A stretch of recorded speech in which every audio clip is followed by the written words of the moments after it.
right, so happy Sunday. We are makeup free. I cannot believe I've gotten to a point now where I'm okay hopping in front of the camera with very little makeup. Like, I have on blush, I have on mascara, and my brows are done. That's it. But again, I'm reaching a new level where I'm just so comfortable with myself and who I am that I absolutely feel okay hopping on camera and just being like, hey, this is me.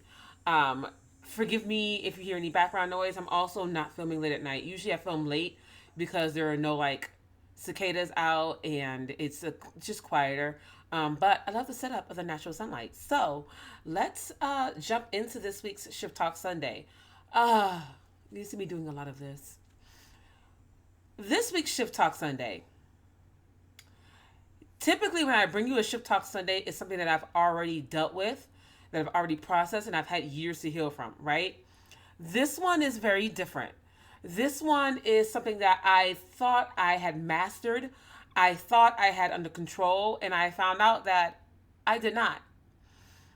We're talking about forgiveness. And I think that if you hear the word forgiveness, you more than likely are saying to yourself, oh, I got that. I know how to forgive. Like, I can let things go and move on. Forgiveness is very tricky because if you haven't been practicing that muscle, or if you haven't had to practice that muscle much, you think you got it all down pat, like I did, right? What I learned about forgiveness is, let me actually back up and tell you what had happened. So what had happened was about I want to say like 2 months now, 2.5 months maybe. I was scrolling through social media and I saw something that like really shocked me. I saw something that, and I want to be very careful because uh, I just want to be very careful with how, I'm protecting other people. But I saw something that someone had posted or commented, and this person was not just somebody that was not just a random. It was a person that I loved, person that I respected, a person that, had they given the word, I would have dropped everything for. I would have dropped all my little friends for. Um, and though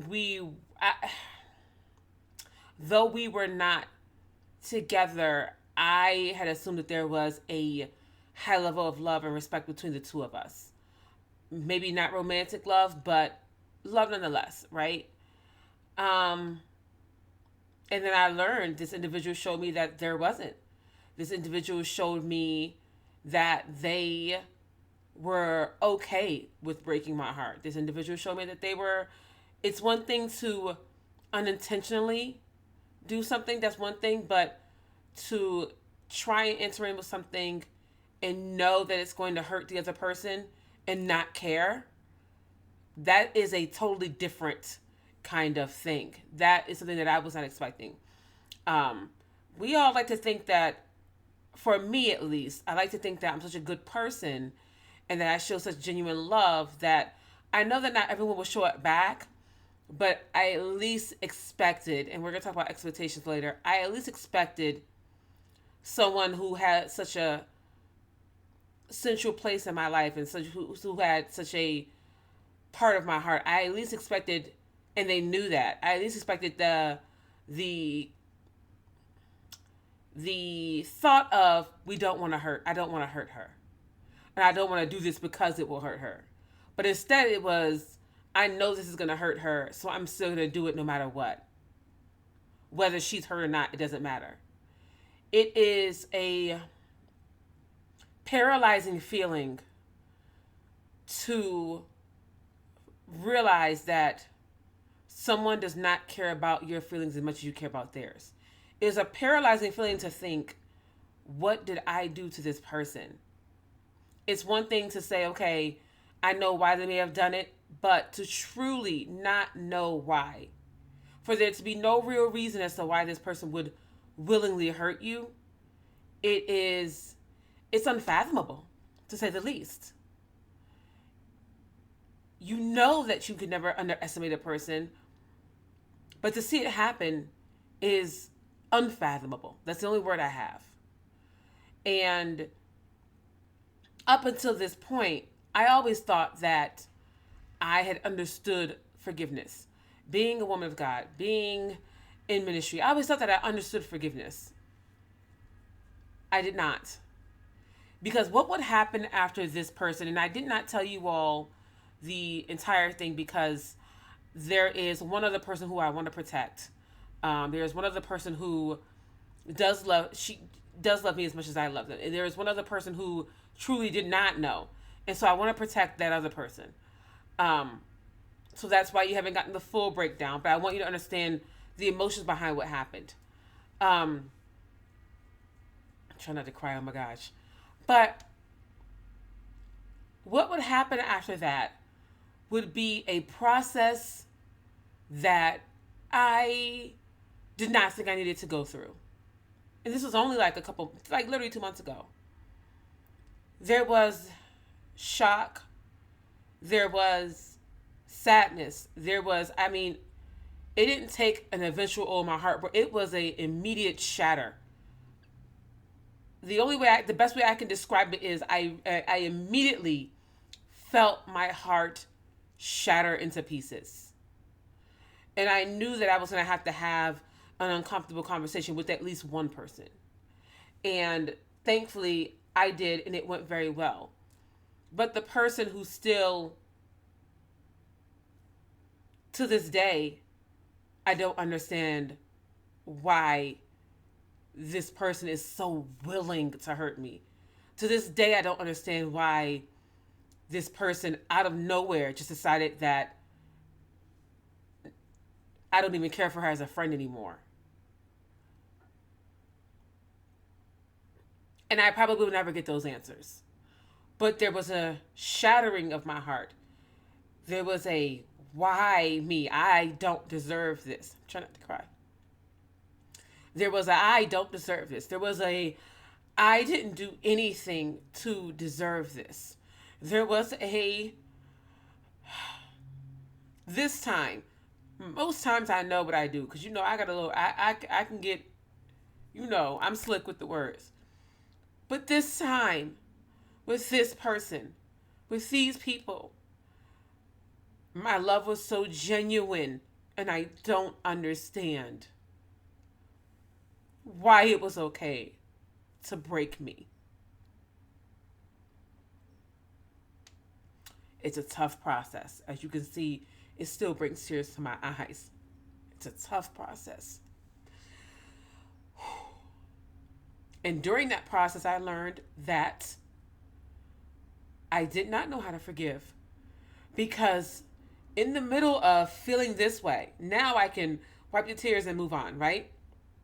In the middle of feeling this way, I began to hear the words forgiveness. I began to see more posts about forgiving. And a woman that I know, Elder Jaquetta Coles, was going through her own process, I guess, and she was documenting her process online, and she was going through what it was like to have to love your Judas and forgive your Judas, and I just did not want to hear it. I really didn't. And it was in that moment that I realized that maybe I didn't have a handle on forgiveness the way that I thought I would. But why should I? Now I'm going through the thoughts that we all go through. Why should I have that thought? Why should I have a handle on forgiveness? Why do these people get to be forgiven after hurting me? Why does this person get to be forgiven after hurting me? Like, why?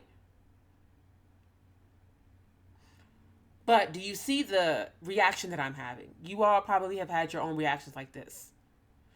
Do you feel the anger that is in my voice and was in my voice? It was a shattering of our heart, to sadness, to shock, to anger. I hate this person. I hate this person. I have grown someone that I loved, that I would have given anything for. I now hate this person. And I want nothing good for them. I want them to feel all the hatred that I have. I want them to feel all the pain that I have. I want them to feel everything that I'm feeling. That I'm feeling. That I'm feeling being the operative word. That you're feeling being the operative word. Here is where I had to learn how to forgive, because it's what I was feeling. The other person, to this day, still does not care. He still doesn't. The other person, if I had said to him, "This is what you did," would not care. And you can say, the argument can be made, well, why would you not speak to him? Because what is there for me to say when you know what you've done? He still would not care. It would not bother him the least bit to know that I'm in this position.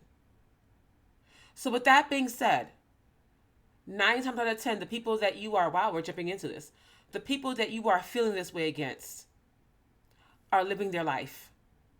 Off living their life. And he still kept doing the thing that was hurting me. He still kept doing it. He still kept knowing how involved I was. He still kept doing it. He did not care in the least bit that it was hurt, that it would have broken me, or it did. So 9 times out of 10, these people are living their life. And who's stuck with the process? You are. And this is what I learned about forgiveness. You've heard it time and time again, but I truly experienced it. Forgiveness is not for them. Forgiveness is for you. Because they are living life and you have to deal with the process. Forgiveness releases you from the process. Okay? When you don't forgive, when you move in unforgiveness, you are essentially tying yourself to that person. You're tying yourself to that person. You're tying yourself to that situation.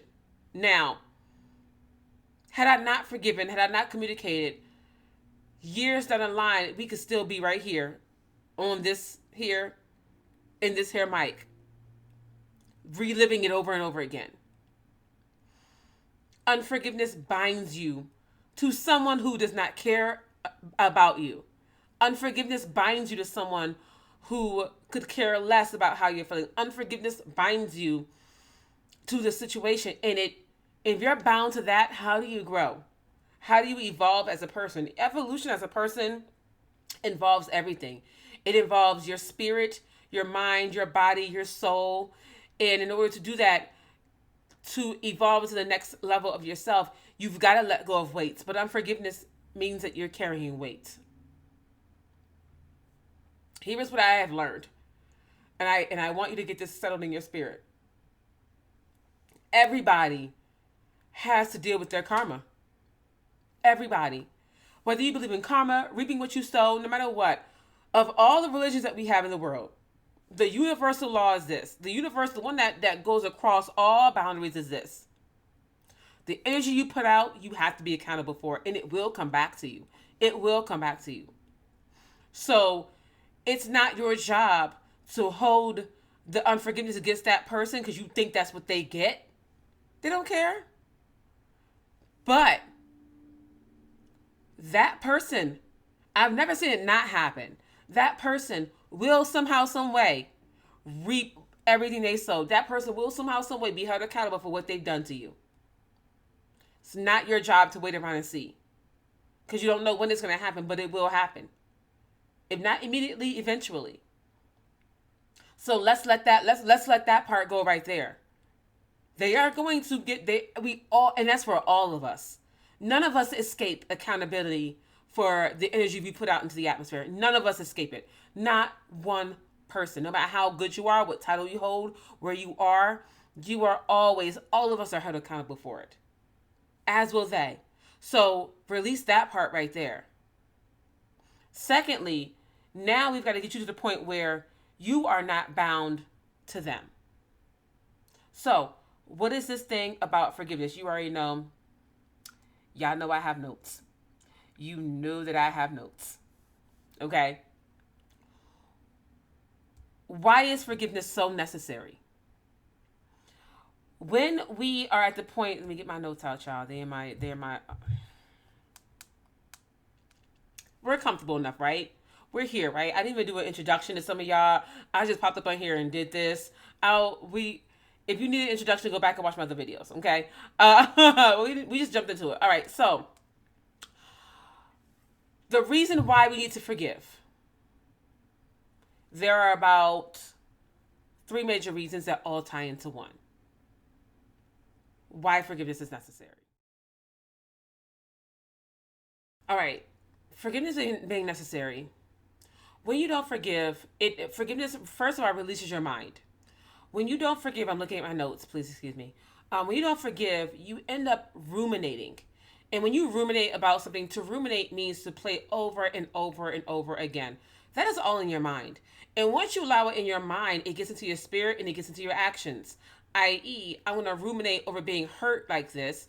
So now it's going to go into my spirit, and my spirit is going to constantly feel broken. And I don't want to feel broken like that ever again. So now my actions are going to push everyone away so that doesn't happen again. And wow, I don't know where that came from. But here we are. That wasn't in my notes. And then it creates what's called ruminative depression. And that is a form of repetitive thinking experienced by people who become depressed. When you constantly go through that, it creates a level of depression. Depression comes in so many different levels. You've got to be very careful with depression. You cannot play around with it. It comes in so many different levels. It can be so slight that you don't even realize you're dealing with it. My ex-husband said he had gone to therapy after years, and he said to me, he found out, he is 46. He said to me, I found out through my therapist that all the actions and everything that I've been dealing with and how I internalize things is from depression. Never realized it. Depression can be as small as functioning. You never realize that person's depressed, or as big as they can't get out of bed and you know it. But either way, ruminative depression, when you ruminate on that, it creates a level of depression. This is why forgiveness is necessary, because we want to get that out of our heads. We want to get that out of our spirits. We want to get that out of our minds. We want to be free. Now, you all saw me cry like a minute or so ago. Do I cry like that every day over this situation? Not anymore.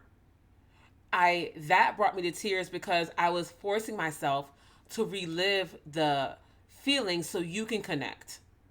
But when you don't forgive, the way I had to force myself to relive those feelings so I can get you to understand is what people do every day when you don't forgive. And that's why it creates a level of depression, because now you are feeling that way every single day. So forgiving releases your mind, and it eliminates the possibility of that ruminative depression. Also, when you're not forgiving, you begin to brood. Brooding is a form of critical thinking about yourself and others. You're brooding constantly. It's because of me. I did this, and I'm this way, and I don't deserve, and they are awful people. And that brooding, let me tell you something. I may be at fault for a lot of other things in my life, okay? But this one right here, I literally was a victim. And I don't claim victim very often. I do not. I try not to, because I feel like we all add to what happens sometimes. We all have a part to play. This one right here, baby, unexpected, didn't know it was going to happen. Not I. This one was not me. And I began to think really quickly, like, dang, maybe I'm just not as great as I think I am. Lies you tell. That is not the truth. I am that girl. And it took me releasing that thought to get to the point where I could say, I don't know what you heard, but I am that girl, as Beyonce would say. I will put some of the song here, but she don't play by her copyrights, and yeah. But anyways, so forgiving allows you to not brood and not be so critical about yourself and others. Because it's one thing to be critical about the person who hurt you, but it's another to be critical about everyone because of the person that hurt you. And that's another form of entrapment. So forgiveness releases that brooding mentality. Also, unforgiveness, it stops you from reflective rumination and contemplation of the roots for one's own feelings.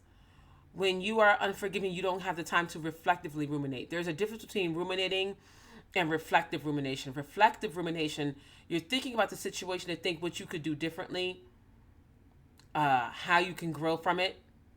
That's what forgiveness will allow you to do. Um, and what are the roots of this feeling? So when I started to forgive, I had to realize that the roots of this was somewhere along the way, I really did forget that I was that girl.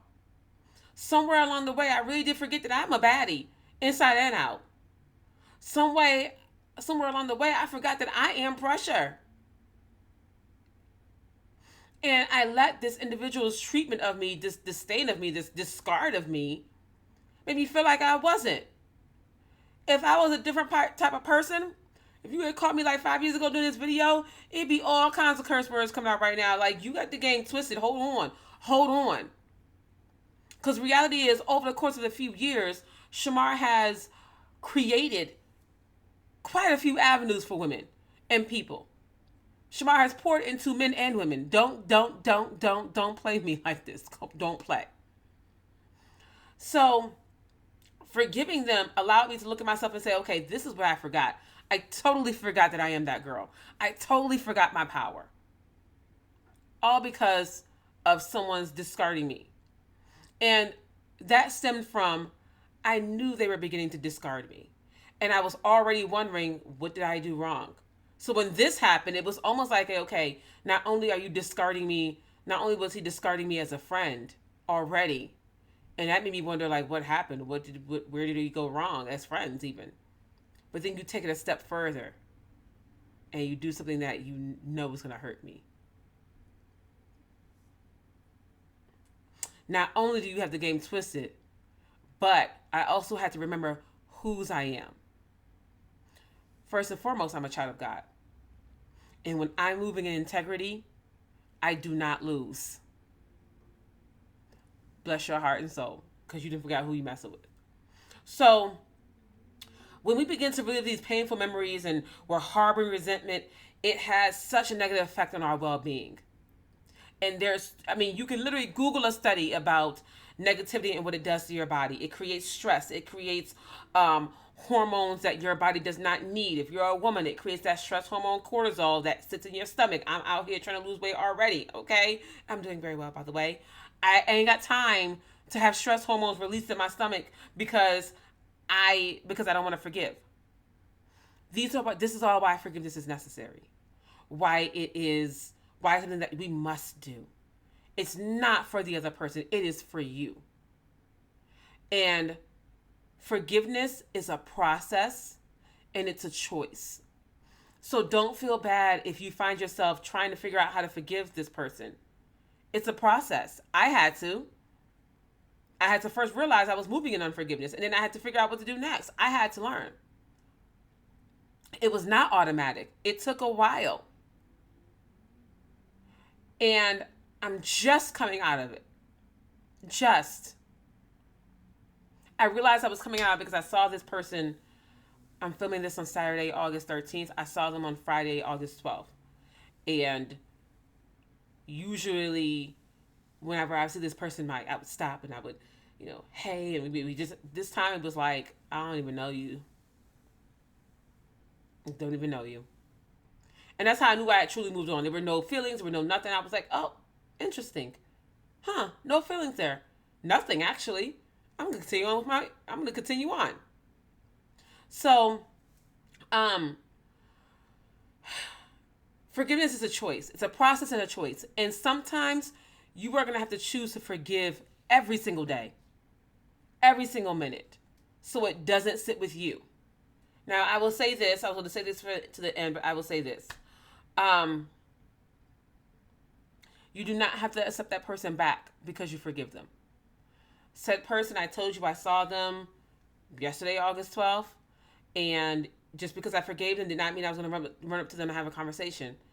I desire to never have a conversation with this person again. I desire to honestly never see this person again. I desire to not be in this person's atmosphere ever again. Now, will I probably see them again? Absolutely. We have a lot of mutual friends. But I desire to never see him again. I desire to never speak to him again. And I don't plan to. That is not because I'm moving in unforgiveness. That is because I'm wise enough to know that you cannot keep someone in your realm of influence or atmosphere that does not want to see you win. You can't do that. You can't keep someone in your atmosphere that desires to harm you in any way, be it physically or emotionally. You can't keep someone in your atmosphere and expect to grow when you have someone that could care less about your heart and how that you can't. You can't grow that way. So that's why it's not unforgiveness, it is me knowing that's wisdom. Okay? Now, um, let's get into really quickly, looking at my notes, what some benefits of forgiveness are. Okay? I was going to teach you about how to. I'm not going to teach you that here because I am going to be teaching that in a workshop that I'm doing at the end of August. And I'll put the information for that at the end. I'm actually going to teach this in a workshop. So I don't want to do it here because I'd rather save it for the workshop. I'm going to show you how to get into the workshop at the end. But I will give you the 9 benefits of forgiveness. So let's get into this here. 9 benefits of forgiveness.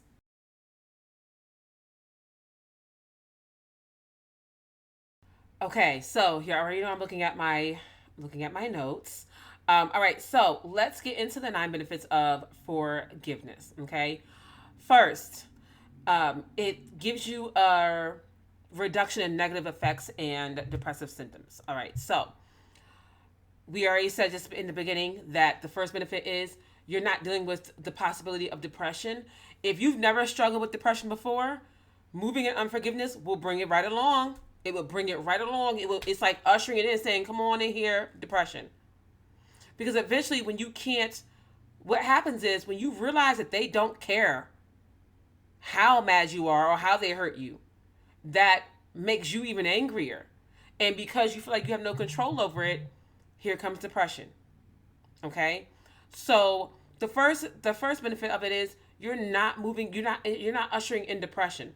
Depression as it is a sneaky spirit. It's a sneaky spirit.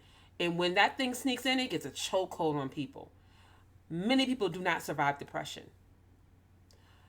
You've got to cut depression off as soon as it gets in.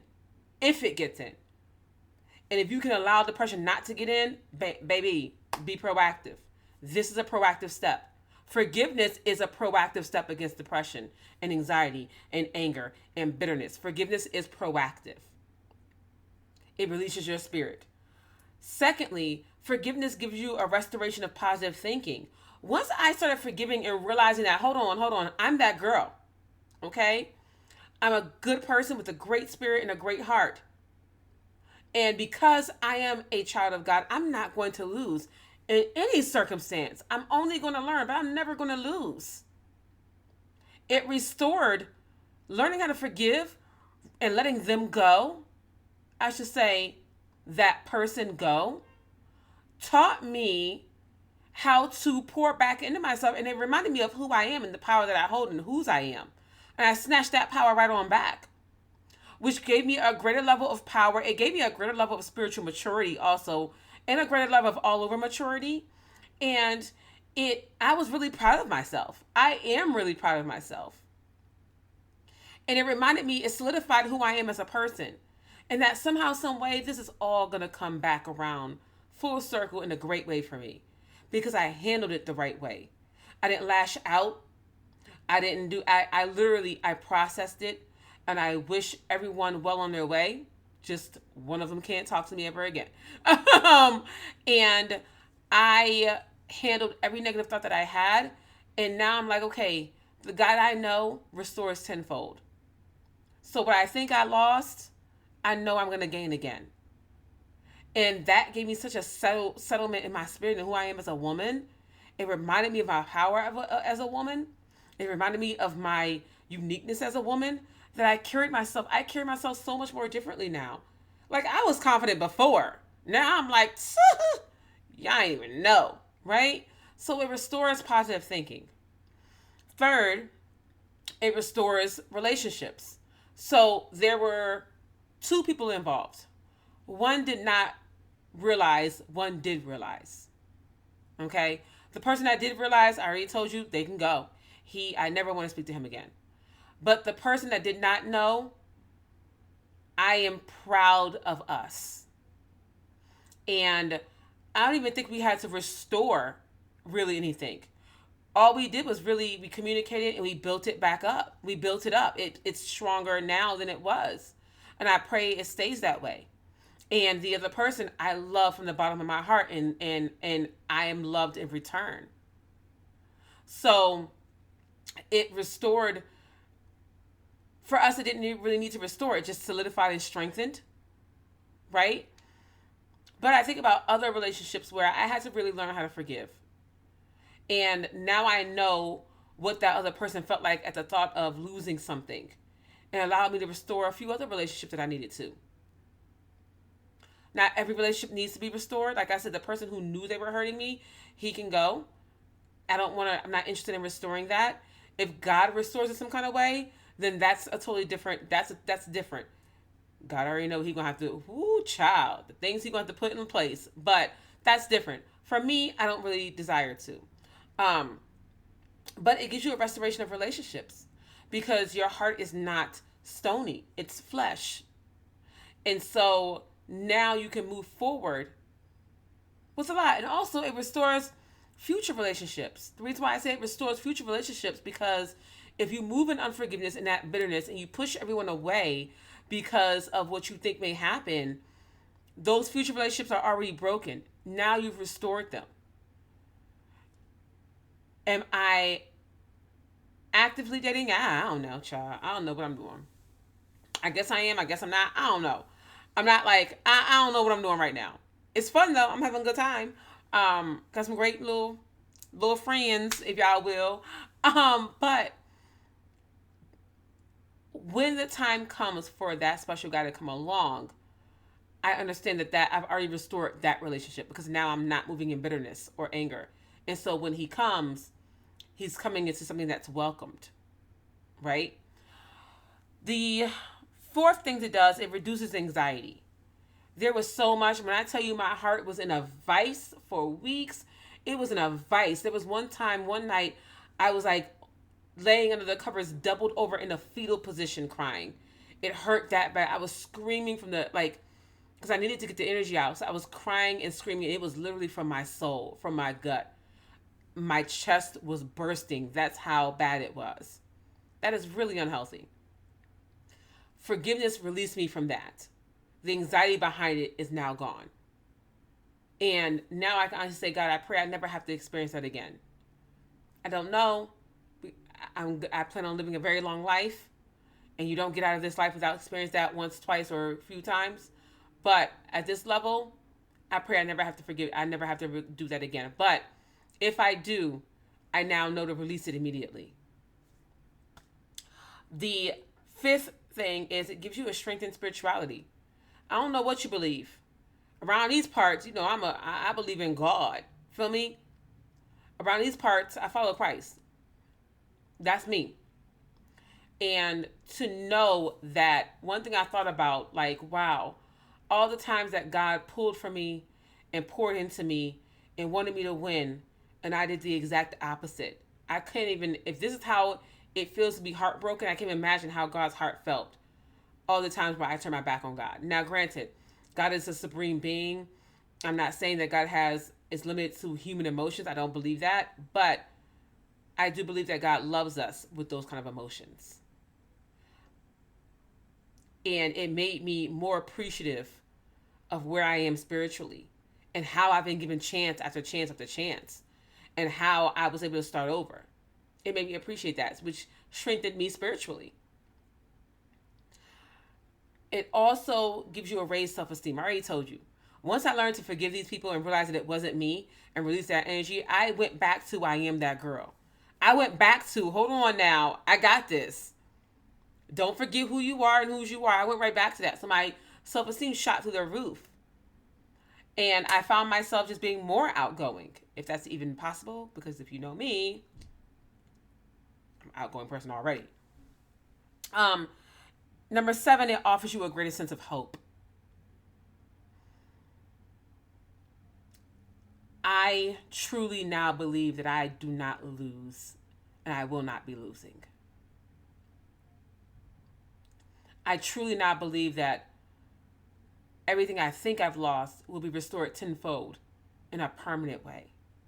I truly do believe that there is a really great future for me because I'm moving in the vein of the spirit that I need to move into. Am I perfect? Of course not. I still have habits that I struggle with, as we all do, and many of us will until the day we die. That's why we latch on to faith. That's why I be holding on to that bad boy, because I know that I'm not perfect. But man, listen, I'm so hopeful for what's to come. I'm so hopeful for the love, the romantic love that comes into my life, because now I know how to handle it. And not only that, but when you are building new relationships, it's you're gonna get into tiffs, and now I know how to move past them without holding grudges. Number 8, it gives me it gives you a greater capacity for conflict management. You learn how to manage conflict. I had to sit here and think, okay, in this situation, what do I want to save? Between the two relationships, there was one that was more important to me than the other, and it was not the person that hurt me. It was not him. I was okay with that one going. I was okay with that one leaving, and I'm okay with that one never coming back. But there was one other relationship where it's like, this person is too special to me and too important to me. I love them more than I love him. And that was a relationship that I wanted to save and nurture, and did. So because of that, I had to learn how to take a step back and really filter through my own thoughts. A few people knew what was happening. My mom knew what was happening. A couple people knew what was happening, and everyone gave me their advice. And for the most part, I took it into account, but I took the advice that I went with. A lot of people thought that I should never talk to either one of them. I don't believe you cut people out of your... I no longer believe you cut people that you love out of your life like that. I respect my mother, but the one thing I do know is my aunts are not like my blood aunts. They're my aunts because my mother has had friendships with them since they were 11 years old. And they may not have hurt each other in this particular way, but you don't go through... They're in their 60s. You don't go through over 45 years of friendship without having hurt somebody deeply and learning how to move on from that. So I had to say, okay, of course, a mom wants her child to be the best, and she doesn't want anyone in her atmosphere that's going to hurt her child. But it was actually me looking at their friendship and seeing and knowing you don't go through over 45 years of friendship without doing something that was deeply hurtful. And I know that there was a while where one of them, my mother, they grew apart and they didn't speak for years. And they still found their way back to each other. That's what I wanted with this person.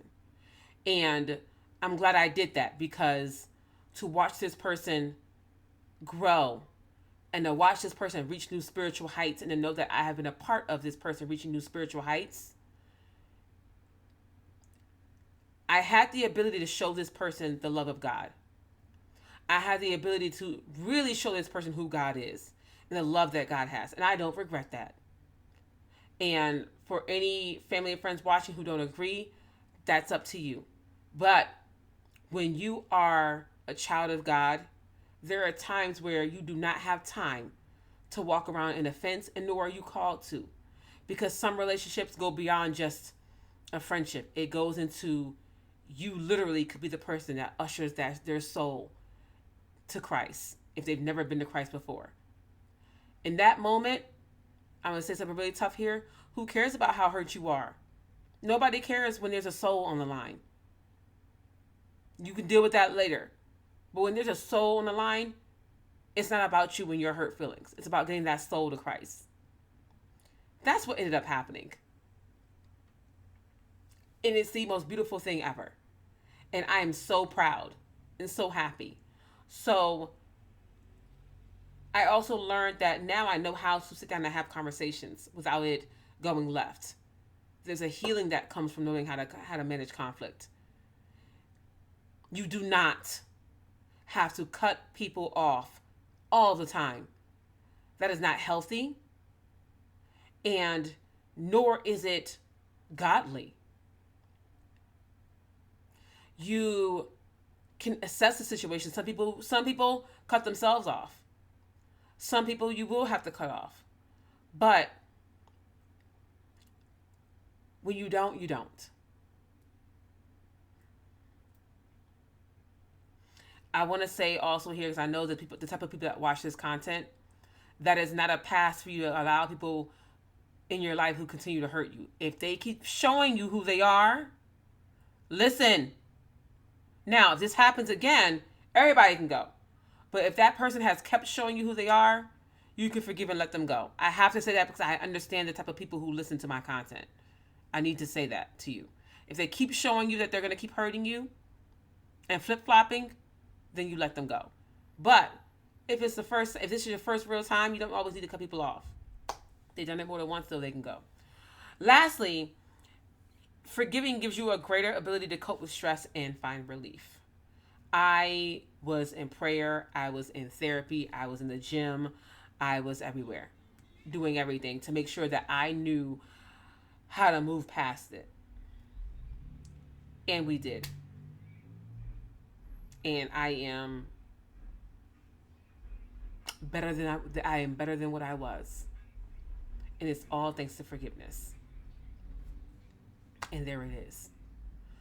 So, I could have taught you the how, but I am saving that. I will be teaching a workshop on this, interestingly. This is how God works. I was like, I'm not going to go through the process of forgiveness, okay? I'm not going to do it. I would see the post from Elder Jaquetta Coles about forgiving and loving your Judas. I would scroll past real quick, like, I'm not doing this, God. And God was like, oh, okay, not only are you going to do this, but you're going to teach it. So I was asked to teach at a virtual conference at the end of August 29th, for 5 days. So I'm getting the calendar out because she'd be getting mad at me because I always do August 29th through September 2nd or 3rd. I think it's September 2nd. I was asked to teach for 2 days at this bootcamp masterclass. And I said, sure, great. Let me know what you want me to teach on. And she sends me a message. She goes, can you teach on isolation? Great, got it, cool. And can you teach on forgiveness?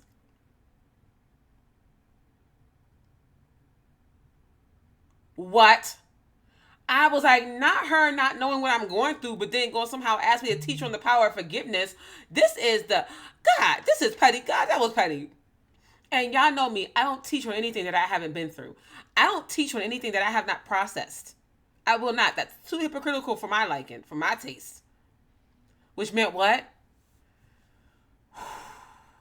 I had to go through the process. And I did. So I'll be teaching about the power of forgiveness and how to forgive at this masterclass. The masterclass is called Unleashed and Free. I will put the cards at the end of the video. The masterclass is called Unleashed and Free. It will be happening starting August 29th, and it is 5 days. And you are getting tools on how to overcome. You are getting tools on how to truly be unleashed and free. You are getting tools on how to truly move forward and not just, I'm looking at my notes, and not just say, oh, I'm free, but to actually be unleashed and free. You are not only going to get, I'm just going to get to this part. You are not only going to get spoken to, but you're going to get taught. And there are 5 days of it. The first day is introduction and release. The second day is deciding and choosing. The third day, which I'm teaching on isolation. The fourth day, I'm teaching on forgiveness. The fifth day is teaching on love and becoming unleashed. So I'm going to put the information at the end of the video. I also put it somewhere down here. Actually, I think I'll put it at the end of the video. I will also put the link in the bio to sign up for the Unleashed and Free Masterclass. And I hope to see you all there. If you enjoyed today's Ship Talk Sunday, I'm teaching this more at the Masterclass. All right? So I love you all. Here's to moving on in forgiveness. Here's to growing into the best version of ourselves that we can be. And here's to truly living free and unleashed.